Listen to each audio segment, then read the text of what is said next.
motorcast, the latest in automotive news. Brett Wharf with you right here on WBKR.com, brought to you every single week by Diesel Up. Now, I know over the last few weeks we've been talking GM, but it's really a huge story that we can't get away from, and it's truly magnificent, the amount of cars that they have recalled so far, 29 million. But I heard this commercial the other day, and this guy said the weirdest thing I've ever heard. At the end of it, he says, Chevrolet, built strong for the road ahead. I'm like, what? That's a brave thing to say right there. And I've actually gotten to the point where I'm noticing things with our GM vehicles that we have here at the station. This is one of those situations where you have a car and you have a problem with the car, but you think that, this isn't going to happen to me. The radio station van here, the WBKR van, the one with the huge bear on the side of it's a 2006 Chevrolet Express 5.4 V8 two-wheel drive. Now, none of that stuff really even matters, but it does fall under the category of this ignition switch issue. I was driving back from Evansville, 66 East, back towards Owensboro, and the key popped out of the ignition.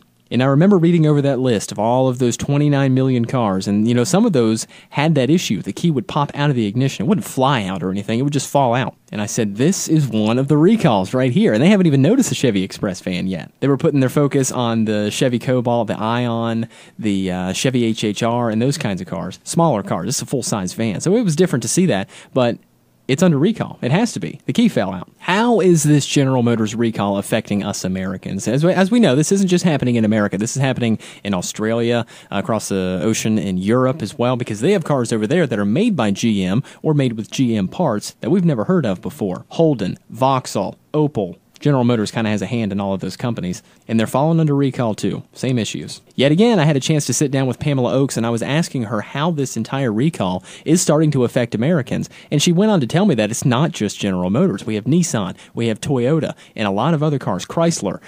She was explaining to me because sometimes the airbag is the main issue in these vehicles, and it's not the company's fault that the airbag goes wrong. It's the company that makes the airbag. It's called Takata. It's in Japan, and they build airbags for a lot of different car companies, and they're failing. They're not doing anything right. And, of course, when it comes to GM, we mentioned the Escalade last week, 2015, brand new Escalade, and something is wrong with this airbag, and it doesn't deploy all the way. It only deploys partially, which is incredibly dangerous. And it's kind of scary to think about, too, especially if you drive one of these cars, because it's not just the Escalade, it's the Tahoe and the GMC variant of the Tahoe. What is that thing called?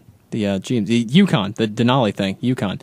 And it's something else, really it is. And you have the choice. This is another scary thing. You never really know what somebody's thinking, but you have the choice on whether or not you would like to get this recall taken care of. But it's definitely smart to get the recall taken care of, and it's not smart to leave it alone.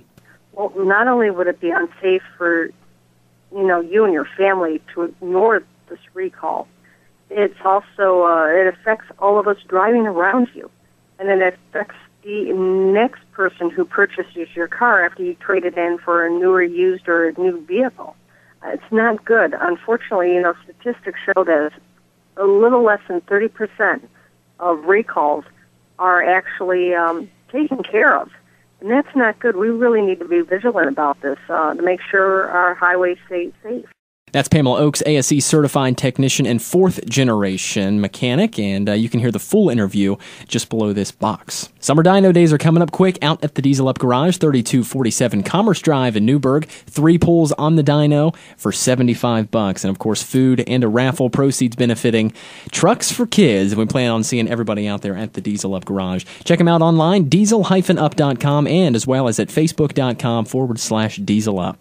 And don't forget, we mentioned this last week, even if you have a gasoline engine, they can still take care of you at the Diesel Up Garage out in Newburgh. And it's not all about trucks either. They can get you set up with what you need on your car as well. Well, friends, this was fun. Hopefully by next week, another catastrophe will happen in the automotive world, and we can switch gears a little bit and talk about something other than GM. Brett Wharf signing off for Motorcast, and we'll see you next week.